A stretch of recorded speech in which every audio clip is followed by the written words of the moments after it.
to Journey Myself. I'm your host, Sarah. Happy New Year's to everyone, first of all. And I'm aware that this is not actually the new year, that the new year actually is in spring. And I'm aware that the Roman emperor changed it to coincide with the day of his birth.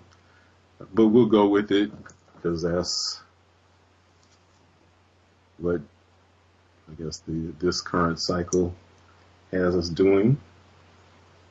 So Happy New Year nonetheless. I'm also aware this is not 2024. And there's different arguments about what year this actually is. I think none of those dates are accurate because civilization has been on this planet for hundreds of thousands of years, if not more. So whatever dates you see out there are not accurate.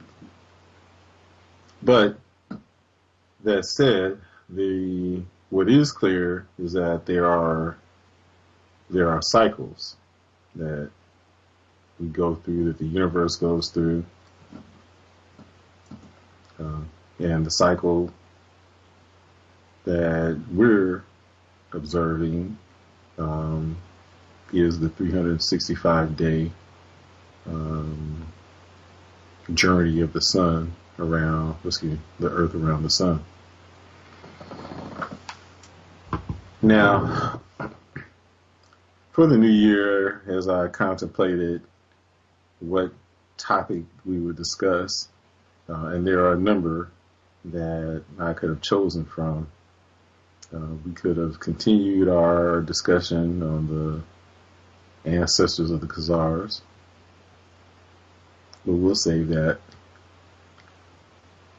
We could discuss the current remake of the movie Color Purple and discuss the intent and purpose of that movie as it relates to our people, because we know that there is no benevolent intent in that movie coming out. We'll save that topic for another time.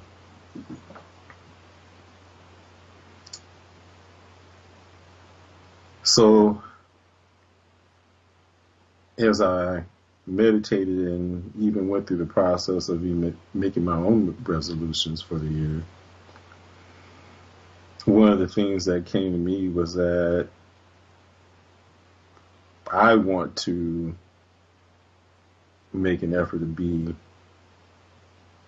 more of service to others in what I do, and use that as one of my primary motivations and intents to do throughout the year. So I'll be looking for more and more opportunities to be able to be of service. Thus, I wanted to start the year by doing just that. And it felt like, since this is the time of the year when people typically make their resolutions about how they want to make some changes or improvement in their lives. People are happy to have transitioned out of the prior year, and I'm aware that the prior year presented us with a number of challenges. So I thought it would be good for me to do a show where I provide some insight into how we should look back at the prior year and glean lessons from it to propel us forward in the new year. Now, another thing I want to talk about is the fact that as I observe, excuse me, as I observe many of the posting activity that occurs on social media, I noticed that probably 90% of what's posted is people pointing out the faults and shortcomings of others, suggesting what other people should be doing, what they're not doing.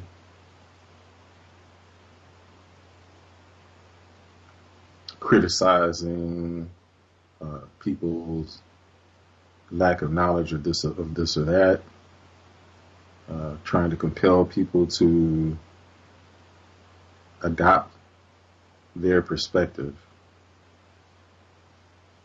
or criticizing what they perceive as someone else's perspective.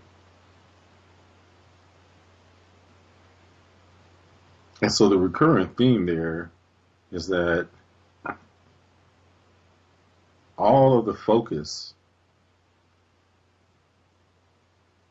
that most people seem to have is focusing on what's occurring external to themselves.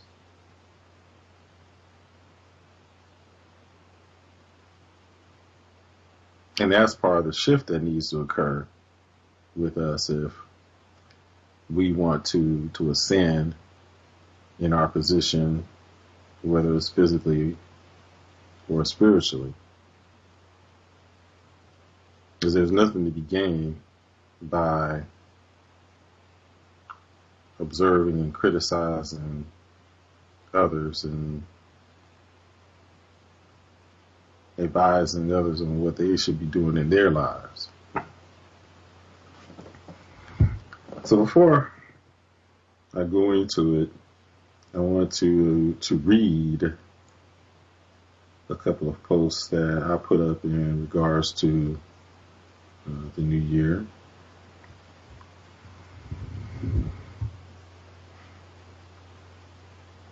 So I posted on this New Year's Eve, and this was obviously on New Year's Eve when I posted this. On this New Year's Eve, let us take the time to reflect and play back a game film of our life for the past year. Identify the flaws and mistakes and work to correct them. Identify the victories and positive moments and work to enhance them.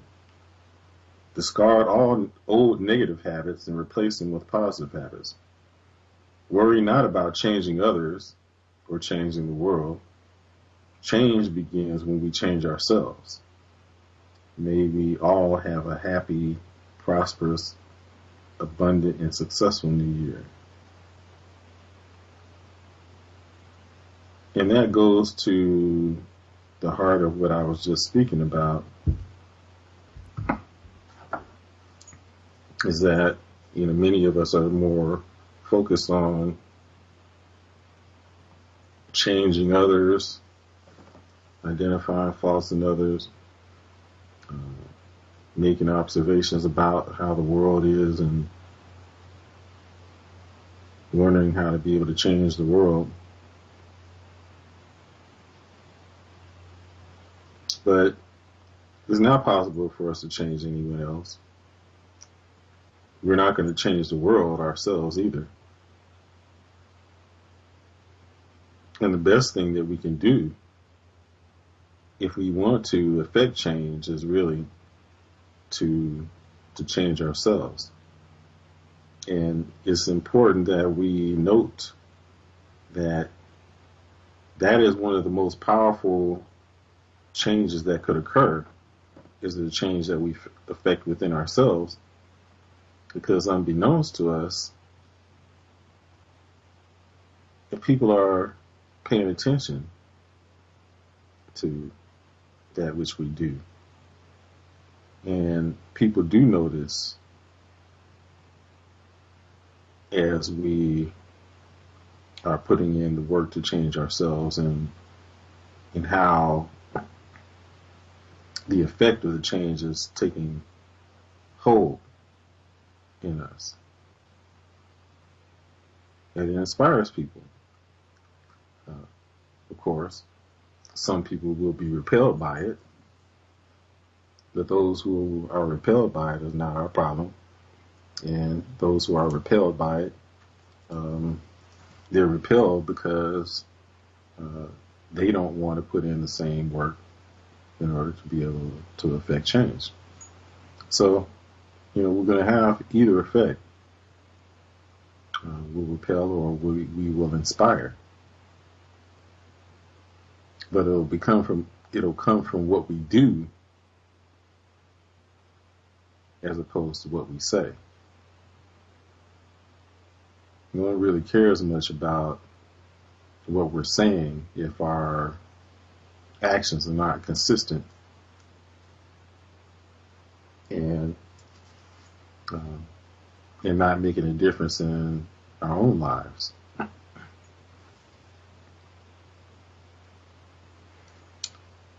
So then I'll read the other post, which I think I did today. No, it was yesterday. Happy New Year to all. A clean slate. The past is in the past. There let it stay.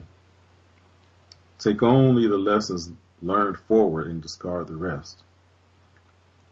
Define our destinies. Look forward with excitement and take the action now to crest an awesome 2024.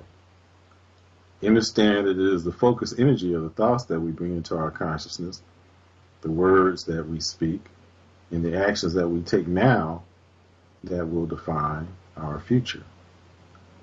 Let us take upon us the opportunity to consciously create that which we wish to experience for ourselves. Enjoy the journey. Excuse me. So there's a lot to unpack there in those statements.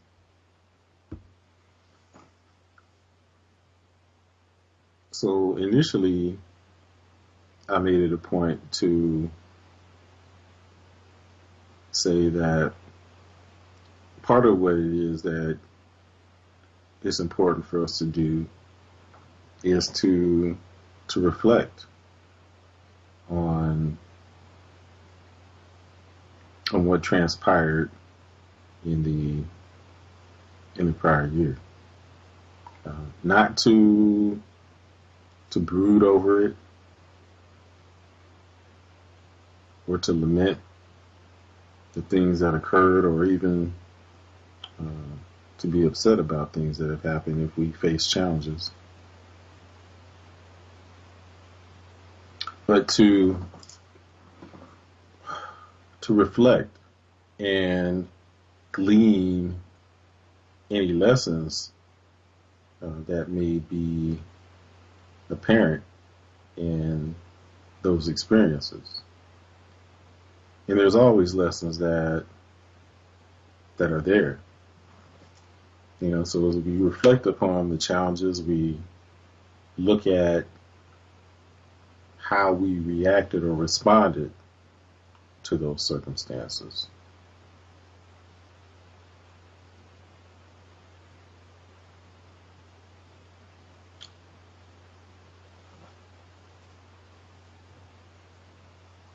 That is key,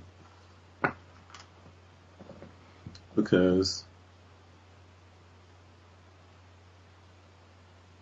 we always have choice. And what becomes the most significant in our experiences is when we are faced with a challenge, do we draw on the knowledge that we've gained and put it into practice on those moments, or do we get caught up in the circumstances and fall prey to negative emotions.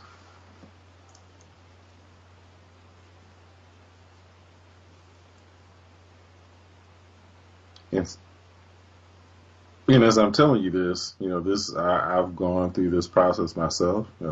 I face my own challenges, and I was even challenged to refrain from allowing myself to get caught up in the negative emotions of it. But I was aware that I had choice. And so it was a constant battle for me to maintain awareness that I didn't allow myself to get to descend deeply into any kind of negative emotions, because I'm aware of the fact that any emotions that we exude amplify the circumstances, because everything, as we know, in the universe is vibration. So the words that we speak are vibration. The thoughts that we have are vibration. And emotions are a high level of vibration. So that's why it's exceptionally important that we be aware of the choices that we're making with the thoughts, the words, and emotions that we emanate out into the universe. And it's particularly important that we maintain awareness and make the appropriate choices when we're going through challenging circumstances. Because if we allow ourselves to get drawn into the negative circumstances, or what we perceive as being negative circumstances, then the negative circumstances will be amplified by the emotions that we attach to it. Now, I said that perceive as negative circumstances because not everything that we might perceive to be as negative is necessarily negative. Excuse me.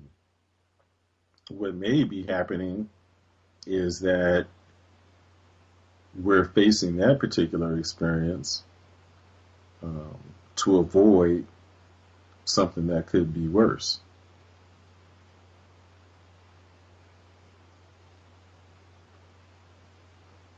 I was talking to a friend of mine earlier, and she reminded me of this story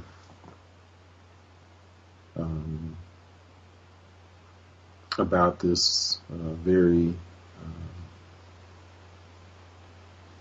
devout prince. Now, I'm not sure if he was necessarily a prince, but we'll just say that he was very devout and devoted to God, and so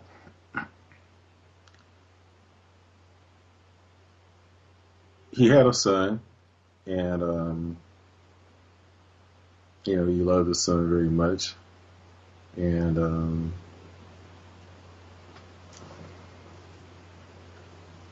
his son ended up having a really bad accident. Fell ill, and ended up also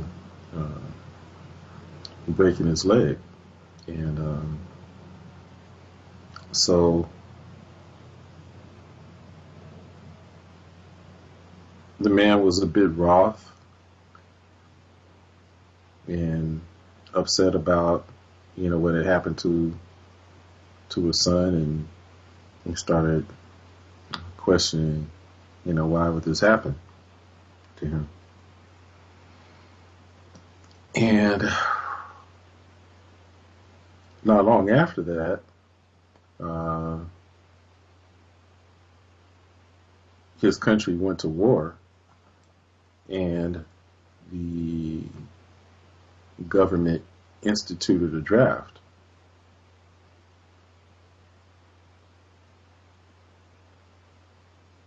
And the draft required that all able men, young men, serve. And his son was of the age of service. But since he was sick and injured, he was unable to serve. So what he had perceived to be as a negative situation ended up being positive for him in the long run. So his perceived misfortune actually saved him from something that ended up being worse. And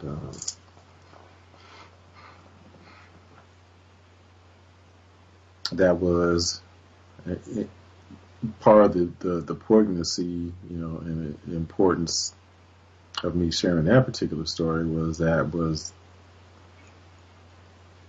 the exact type of circumstance that I ended up having to deal with,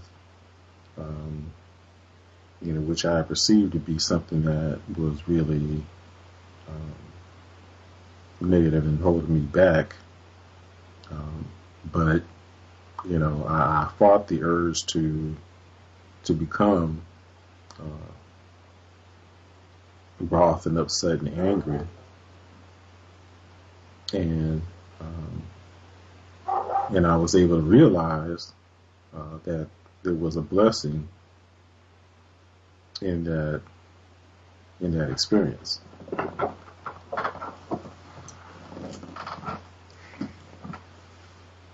So we will be faced with challenges, and those challenges give us the opportunity to put into practice the things that we've learned, particularly for those of us who are on the spiritual path. And it's always important, really, to be able to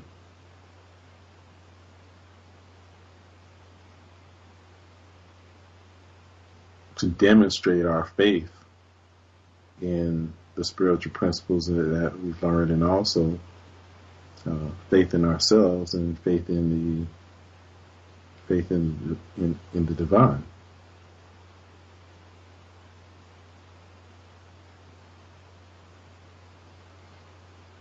And so we reflect on our actions. We reflect on any mistakes that we've made.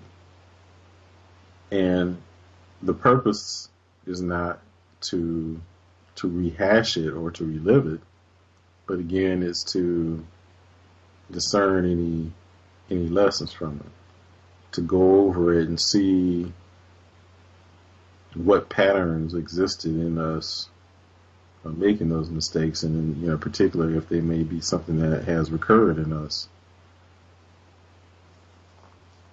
to look back over it and identify what led to us making those mistakes, what choices that we made, what did we do, what were the circumstances, and what was our reaction, so that we can identify some of the things that we may need to avoid.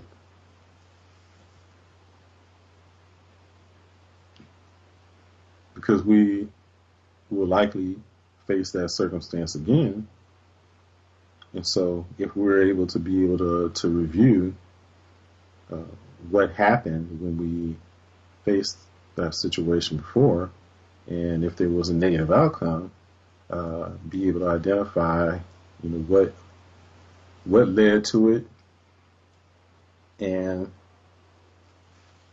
what we need to avoid, and what actions that we need to change so that we don't find ourselves in the same type of situation. And that's why it's always, it is important for us to be able to maintain a journal, because what I'm describing in terms of being able to review the prior year and look over those things that we've experienced, and to be able to identify, what, how we did, to how we performed over the year. Did we grow? Did we meet the goals that we set forth for the prior year? How many resolutions did we uphold? Or how long did it take for us not to fall back into the old negative habits? And why? Right? Because we may be making some of the same resolutions this time. So what stopped us from being able to achieve them? What do we need to change so that we can achieve our goals? Because we know that we're not going to get it by doing the same thing. So something has to change. And it was always what needs to change is us. Okay, so you reflect on it. What is it that we need to change? Do we need to reassess how we spend our time? Do we need to reassess how we spend our mind? And that's one of the more important things, is to be aware of our mind, to be aware of ourselves, to be aware of our state of emotion, which starts with our mind. Where is our mind at any given moment? Are we mired in the past?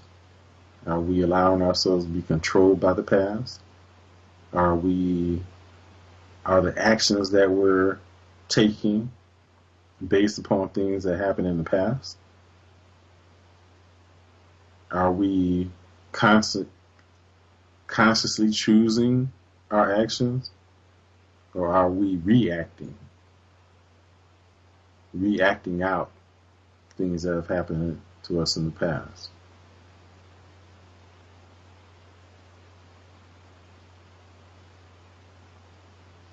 Those are the things that we need to take reflection on, so that we can chart a new course. Ask ourselves these questions. What do we need to change about ourselves? If we're not attracting the right type of people into our lives, what do we need to change about ourselves that we not continue to attract the same people?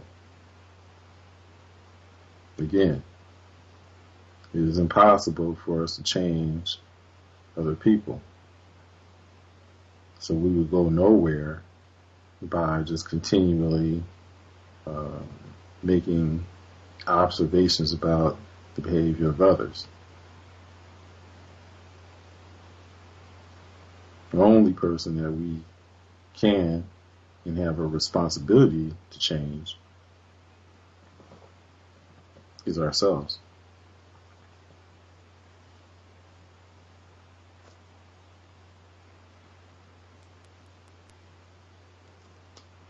And so it's important for us to to keep our mind and our consciousness in the present moment. Earlier today, as I was out doing a little bit of shopping, I frequent the store that's owned by a Swami, and we had a conversation, and he reminded me of the importance of being present, and that was something that also came up in my meditation. And so, as I mentioned earlier, we often are either, most people at any given time, our thoughts are either mired in the past, or we're thinking about the future.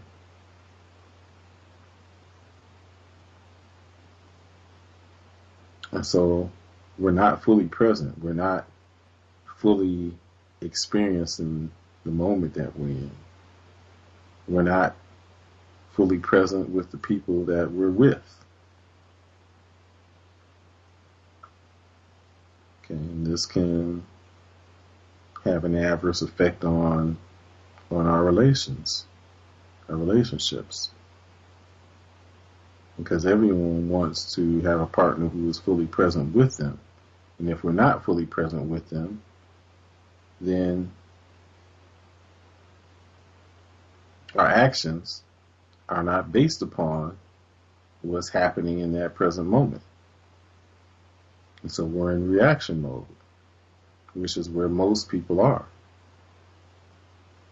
That's why we often have experiences with people where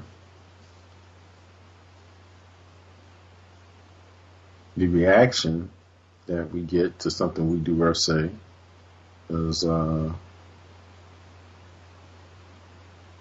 not consistent with what just occurred. The reaction may be amplified, and we don't understand where it's coming from. Or we may react in a manner that exceeds what just happened in that particular moment, because we've been triggered by something that happened in our remote past, likely in our childhood. But we have a choice.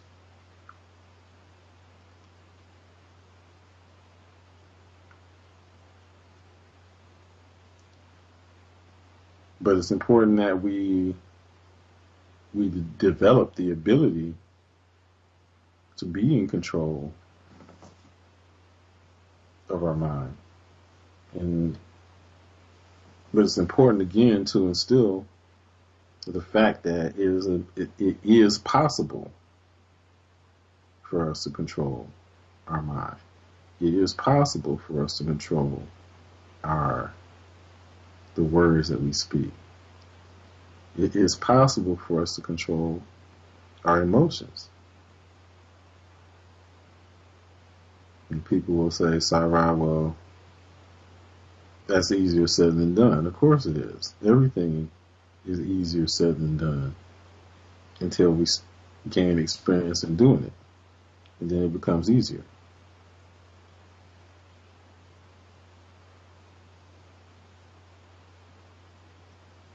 Anytime we're learning something new, it's easier said than done.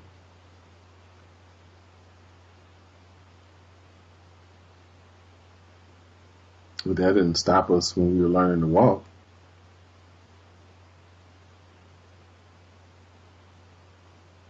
We just continued to do it until we were successful. So that's not an excuse. We just have to keep exercising our will to do it until we become proficient at it.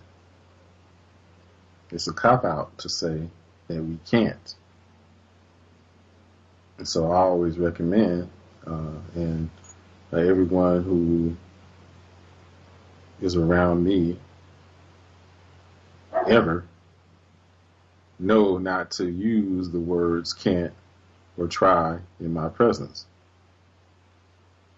They always, or at least around me, they'll self-correct when they hear them saying that.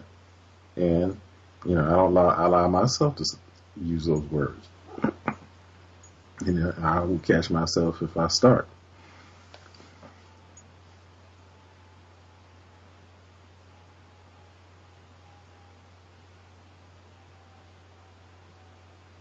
So there's a reason, that I titled the show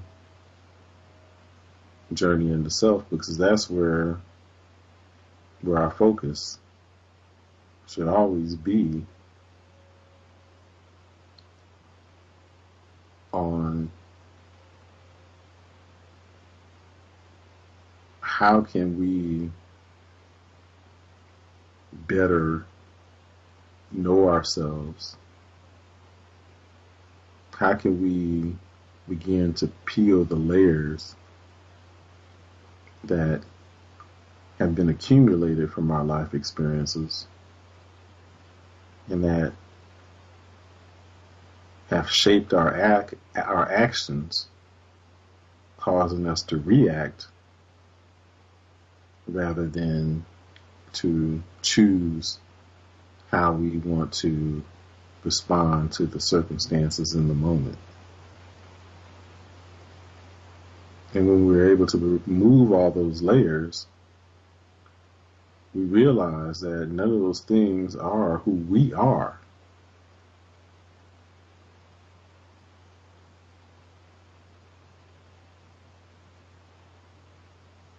And the further that we journey within, that is where we find our true selves, our innate divinity.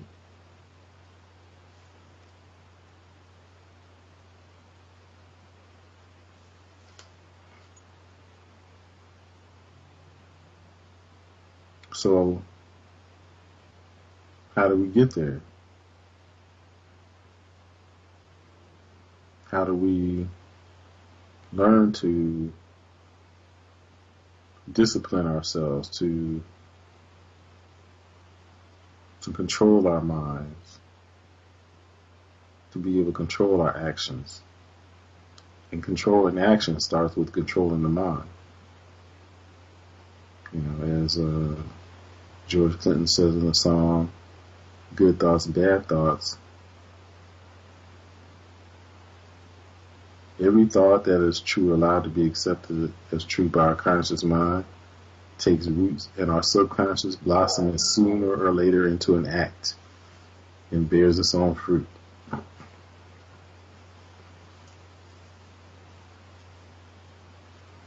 And so we're going to act upon eventually those things that we continually resonate on in our minds.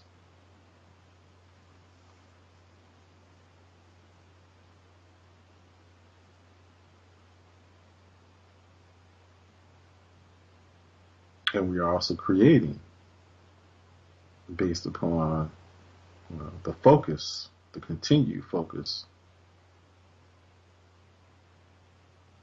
that we allow in our minds, particularly if we allow them to be amplified by emotions. Now, mind you, we can use that to our advantage if we're conscious about it. The problem is most of what we do is unconscious. And unconscious activity tends to be controlled by our lower selves. Because if we're not consciously in control, then ego will, or our lower self will fill the void and take control and will direct the nature of our thoughts, thereby directing the nature of our emotions, directing the nature of our actions.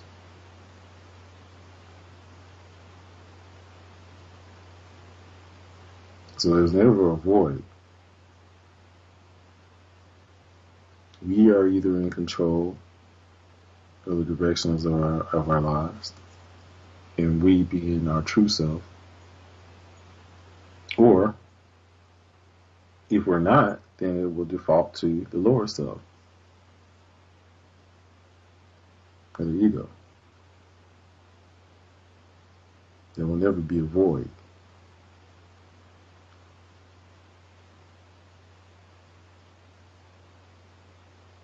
And so if we want to effect any change in our lives, then it starts with developing awareness and control of our mind. So going back to how do we do that, Sarah? Well, hopefully, if you're not new, and if you are, you know the answer. If you're not new, you won't. But you will hear me constantly point out the means to be able to be in control of the mind begins with us engaging in regular meditation practice. And when I say meditation, and that's not to dispel the benefits of any guided meditation, because those things are beneficial in helping us to be able to direct the focus of thought. But in particular, what I'm referring to is the meditation of detaching from thought, from stilling our minds, from learning to be in silence.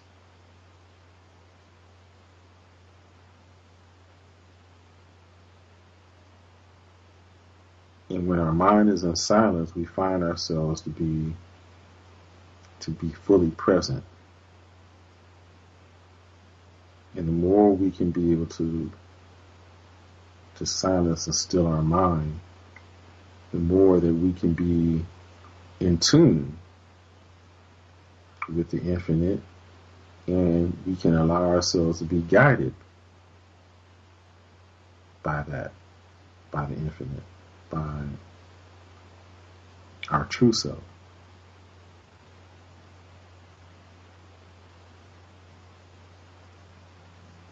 Because again, an uncontrolled mind is going to fall into the hands of our lower self, or the ego. The symbology of that in terms of the religious parlance is the idle mind is the workhouse of the devil. The devil representing the symbol of the lower self, or the ego. And so that saying underscores the importance of being in control of one's mind. And we develop the discipline to be able to be in control of our mind by learning the skill of being able to detach from thought, which we do in meditation.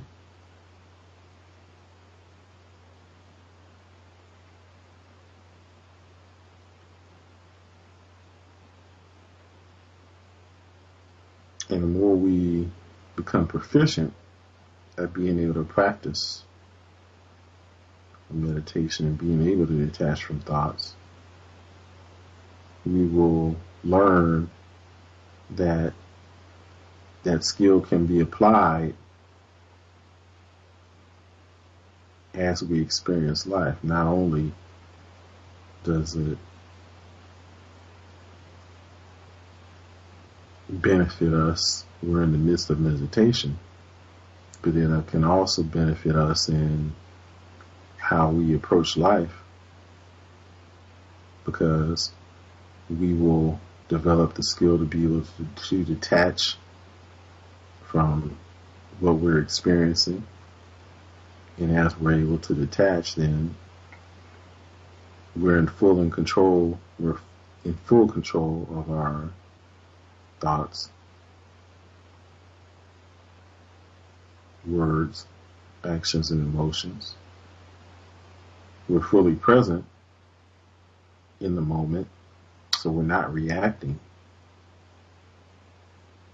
And that, since our mind is still, we can allow ourselves to be guided by spirit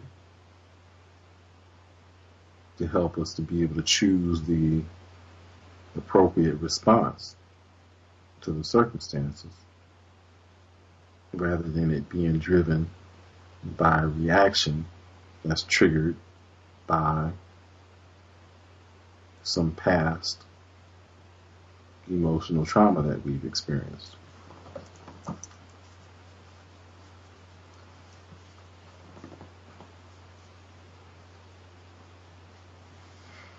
So we reflect upon the experiences of the past year and learn lessons so that we can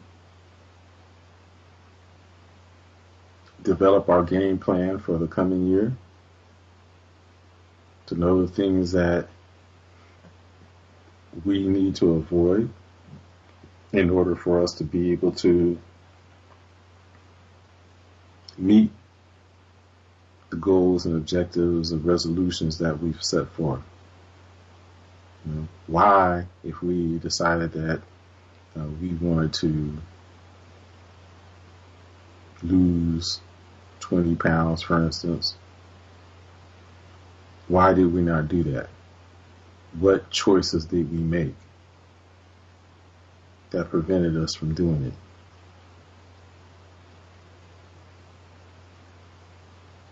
How did we plan to get there? And did we do it or not?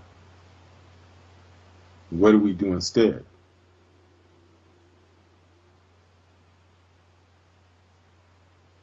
And so we make the commitment to not repeat the same pattern that led to us not completing that objective or goal. We have to make a change. Right?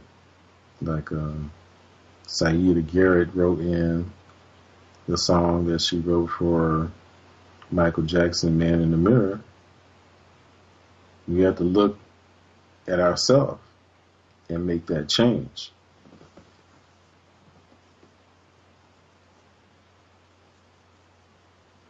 And so this time, represents the period for us to engage in that type of reflection, so that we can understand the, why we didn't meet our goals and objectives, the resolutions that we have, and to be able to use that information to chart a new course, to be more effective, to make the changes that we need to make, to reflect on how we spend our time. Were we spending that time wisely?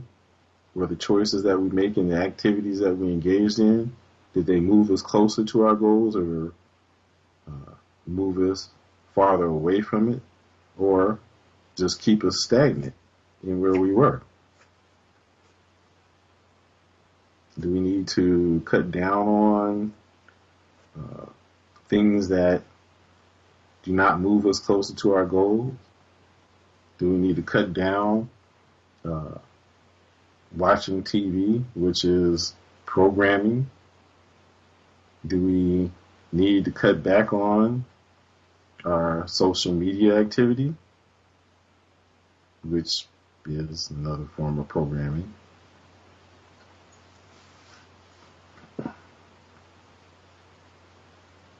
Do we need to make changes in the people that we're around?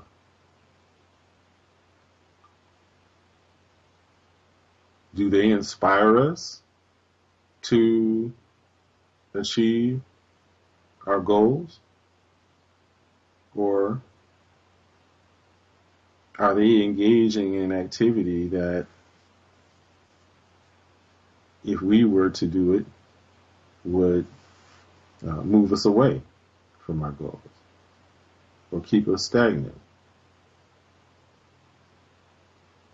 Are they sources of upliftment to us, or are they holding us back? As we're on a path to ascension, are they inclined to join us there, or are they more inclined to try to keep us where they are?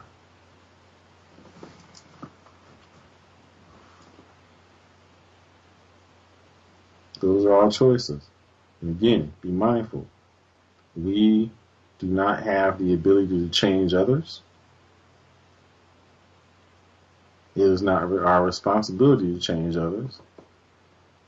It is only our responsibility, and it is only possible for us to change ourselves. So if we wish to change our circumstances, the course of our lives, it is the inner.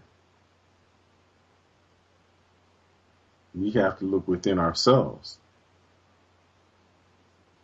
to make the change. There's nothing external that needs to be changed. We cannot change anything by focusing on the external. The external world is the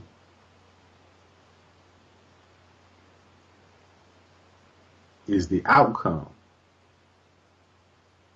of what is occurring in the inner world.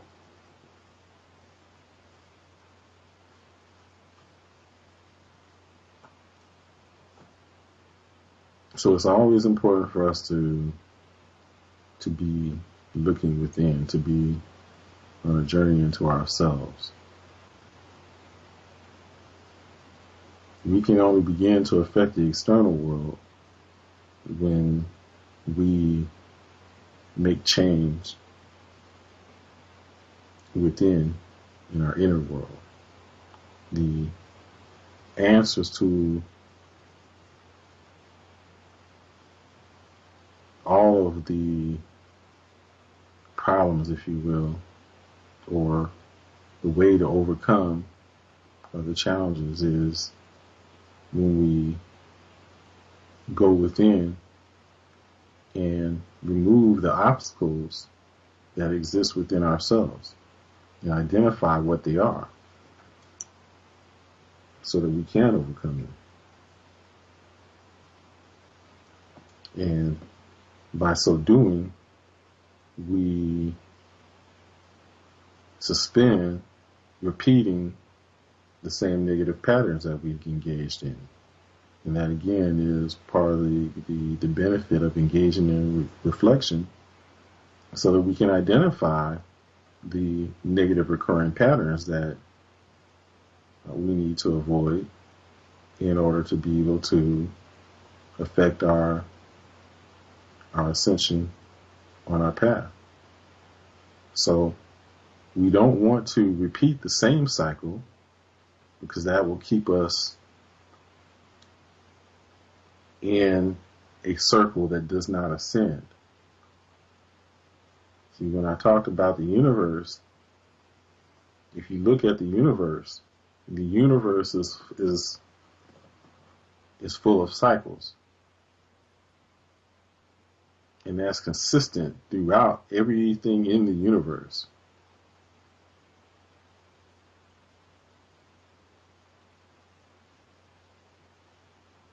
But when you look at the cycle, it's not just circles. There's spirals. And they spiral either up or they spiral down. They expand or retract. A black hole is the existence of the retraction, a retracting cycle. Everything is spiraling downward. But then as the universe expands, it's spiraling upward. Similarly, we can either spiral downward, spiral upward,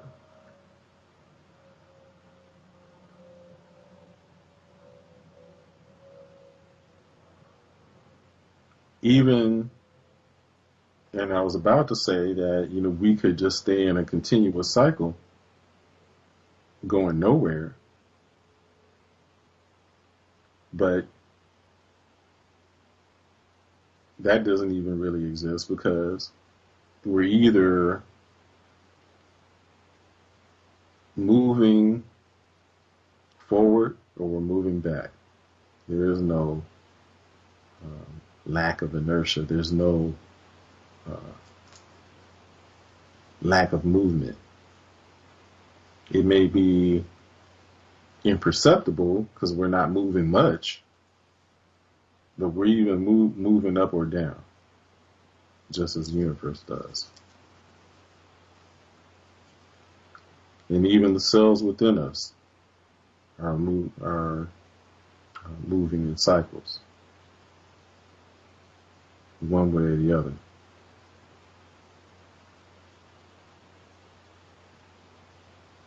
And so we want to align ourselves with the rhythm of the universe on this ascendant path.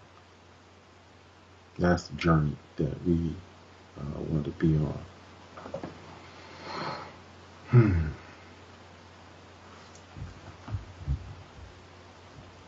So let's take the opportunity to look within, to not spend as much energy and focus on what's external to us. The answer to our question is not outside of us. It is and has always been within. And that's where we need to look. Spirituality is about the study of ourselves.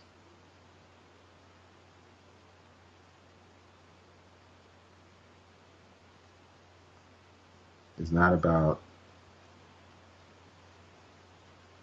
understanding others.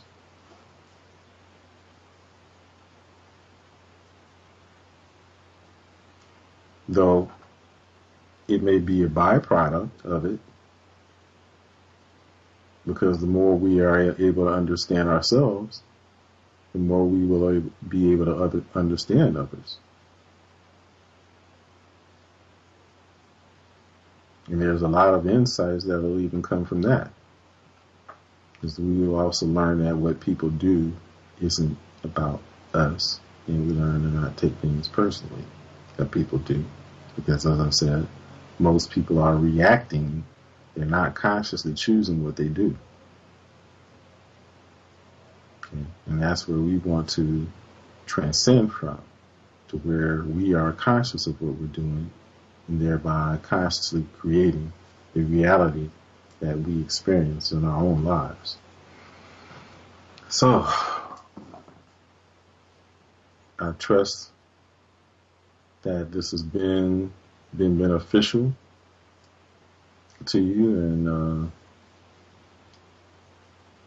and if you'd like to listen to this again, I will post it on my my YouTube channel. I will post this on my Facebook page.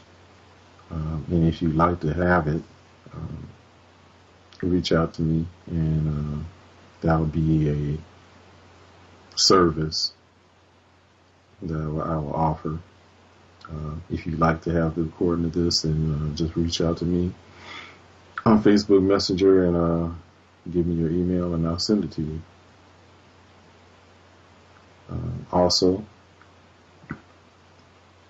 if you like some guidance and assistance on your spiritual journey, if you want to learn how to do the things that I talked about here on the show, then do reach out to me. You can also reach out to me on Facebook Messenger. But bear with me, because I might not get to it right away, but I will get to it, because I don't check the Messenger that often, because I don't keep it on my phone. More effectively, you can go to my website, which is www.sa-ra.org. Again, www.sa-ra.org. And you will find a section where you can make a free 30-minute appointment with me, where we can talk and discern, how it is that I can best be able to serve and support you. So, with that, thank you for listening, and I hope that you put this into practice, and if you do, you will find it to be quite beneficial. So, Happy New Year to everyone, and I wish you the utmost blessings of peace, love, prosperity.